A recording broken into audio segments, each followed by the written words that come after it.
नगर निगम board की महत्वपूर्ण बैठक में मैंने भाग लिया, क्योंकि यह शहर की जान होती है। कुछ सुझाव नगर निगम को हमने दिया कि जो हमारे वेंडर्स हैं, जो रेहड़ी पटरी वाले हैं, जो बेचारे मेहनत करते हैं, पसीना बहाते हैं और वर्षों वर्षों से एक ही जगह सामान बेच रहे हैं, कोई बंदूक नहीं उठा रहे, कहीं रोड जाम नहीं है, तो उनको जीने का अधिकार। अब जैसे मोराबादी में जो सब्जी बाजार लगता है बुधवार को और शनिवार को, सिर्फ 4 घंटे में हफ्ते भर की वो कमाई कर लेते हैं। किसको वहां परेशानी है? आप व्यवस्थित कीजिए। हमने उनको कहा कि भाई 2 दिन लगता है, उसको व्यवस्थित कराएं। रातू रोड के अंदर जो वेंडर्स हैं, जो लगातार कोई सब्जी बेच रहा है, कोई चाय बेच रहा है, कोई कुछ कर रहा है, हमारा जो श्रमजीवी है भैया बहन, वो ऐसे ही खड़ा रहता है, उसको खदेड़ देते हैं।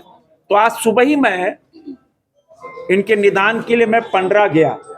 पंडरा ओपी के ठीक सामने ब्रिज है, वहां पे बहुत बड़ी पश्चिम की ओर दाहिनी ओर बहुत बड़ी फील्ड है।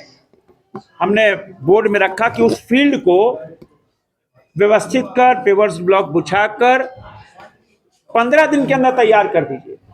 और ओटीसी कंपाउंड से लेकर पूरा फ्रेंड्स कॉलोनी, पूरा जितने भी सब्जी विक्रेता हैं, जितने भी अन्य विक्रेता हैं और जो भी श्रमजीवी हैं जो सुबह बेचारे काम के लिए आते हैं, उनको वही स्थान बना दिया जाए ताकि वो भी अपना जीवन यापन कर सकें। तीसरा, हमने इनको कहा कि भाई किसी भी शहर का गुडविल कहाँ से तैयार होती है? रेलवे स्टेशन और एयरपोर्ट से। जैसे ही रेलवे स्टेशन रांची के बाहर आते हैं तो स्टेशन रोड का सड़क बहुत खराब है, इतना बदबूदार।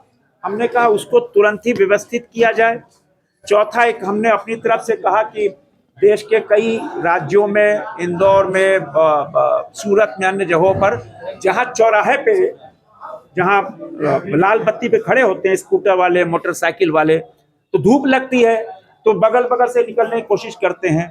बारिश है तो भी परेशानी होती है कि लाल बत्ती 1 मिनट 2 मिनट खड़ा रहना है। तो हमने कहा कि ये नगर निगम हमको सहमति दे तो उस चौराहे पे 10 मीटर तक या 15 मीटर तक जो ये बताएं, एक ऊपर एक शीट आती है, क्लॉथ शीट आती है, वो लगा देंगे तो स्कूटर मोटरसाइकिल वाले, उनको धूप से भी परेशानी नहीं होगी, बारिश से भी परेशानी नहीं होगी और एक लुक भी अच्छा आएगा। एक पायलट प्रोजेक्ट के रूप में 1-2 हम चौराहे ले सकते हैं। अगर वो सक्सेस हुआ तो हम उसको आगे बढ़ाएंगे।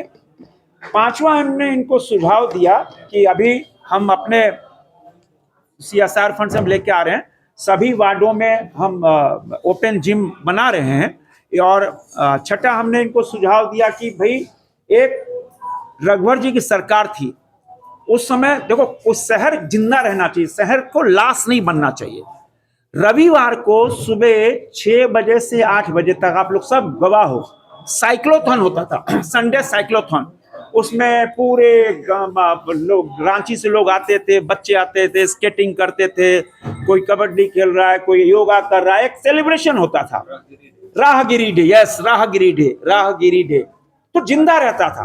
तो वो हमने इनको सुझाव दिया कि वो संडे को वो शुरुआत हो, ताकि शहर में कहाँ सेलिब्रेट करने जाएगा बच्चा, कहाँ जाएगा। तो और 7वां, हमने एक और सुझाव दिया, जब हम खादी बोर्ड के चेयरमैन थे, लगभग 1.5 साल तक हमने रात्रि बाजार चलाया। उसमें रात्रि बाजार में हमने कहा कि वेंडर्स को अलग अलग, एक रात्रि बाजार में, फिर दूसरे का रोस्टर वाइज बना दीजिए ताकि शहर व्यवस्थित हो और उनको मौका भी मिले कमाने का। तो रात्रि बाजार का सुझाव दिया। एक महत्वपूर्ण सुझाव जो आज रांची वासी जूझ रहे हैं, रांची की लॉ एंड ऑर्डर पूरी तरह कोलैप्स हो चुका है। भय, पुलिस का भय नहीं है।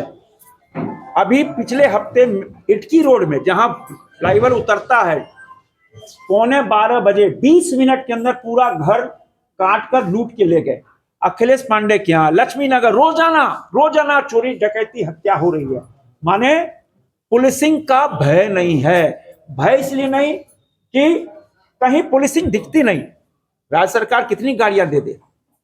हम लोग जब बचपन में थे तो हम लोग अरविंद पांडे अगर न्यू मार्केट पे चौराहे होते तो किसका मोड़ से लोग भाग जाते थे, हमने वो भी देखा। 90 के काल में जब रांची की स्थिति खराब हुई तो 3 दिन का रांची बंद हमने कराया, तो हम चैम्बर में थे। अमिताभ चौधरी आए और सिर्फ 3 महीने के अंदर रांची को दुरुस्त कर दिया। लेकिन आज 90 का दशक का रांची पुनः स्थापित हो चुका है। लॉ ऑर्डर पूरी तरह बर्बाद हो चुका है। कोई सेफ नहीं है, कोई सेफ नहीं है। तभी हमने इनको सुझाव दिया सभी पार्षदों को कि अपने अपने वार्ड में नागरिक सुरक्षा समिति बनाइए। नागरिक सुरक्षा समिति बनाइएगा, वहां के मानिंद लोग को रखिए और कैसे आपका वार्ड सुरक्षित रहो, आपके वार्ड में चोरी डकैती नहीं हो, आपके वार्ड की बेटियां सुरक्षित रहें। यह नागरिक सुविधा समिति बन जाएगी तो रांची का लॉ ऑर्डर मजबूत होगा। और अंत में ये तो राज्य सरकार का है, यहां हमने नहीं कहा, लेकिन मैं आपके माध्यम से माननीय मुख्यमंत्री जी से आग्रह करना चाहता हूं। मुख्यमंत्री जी, आप पूंजी निवेश करने जा रहे हो, बड़ी अच्छी बात है, हमको कोई दिक्कत नहीं। लेकिन कोई भी पूंजी निवेश करने आएगा राजधानी में, कहीं जाएगा तो लॉ ऑर्डर देखेगा। भाई रांची की राजधानी में लॉ ऑर्डर कैसा है, बिजली की व्यवस्था कैसी है, सड़क कैसी है, हमारी बेटी सुरक्षित है कि नहीं सुरक्षित है। इसके लिए मेरा आग्रह है कि बहुत सालों से मैं ये आवाज उठाता रहा हूं कि रांची में पुलिस कमिश्नर बने। पुलिस कमिश्नर बन जाएगा तो स्वतः ही 4-5 एसपी हो जाएंगे। पुलिस कमिश्नर बन जाएगा, जैसे दिल्ली बड़े शहरों में एक एसपी नहीं रहता, अलग अलग करके 6-7 एसपी रहते हैं। तो उसी तरह अगर पुलिस कमिश्नर बन जाएगा तो रांची सुरक्षित, और हम कह सकते हैं कि व्यापार करने में जो पूंजी निवेश आएगा, जो बेटियां हैं, सब सुरक्षित रहेंगी। आज 2.5 साल हो गया डीएसपी का ट्रेनिंग हुए, किसी की पोस्टिंग नहीं हुई।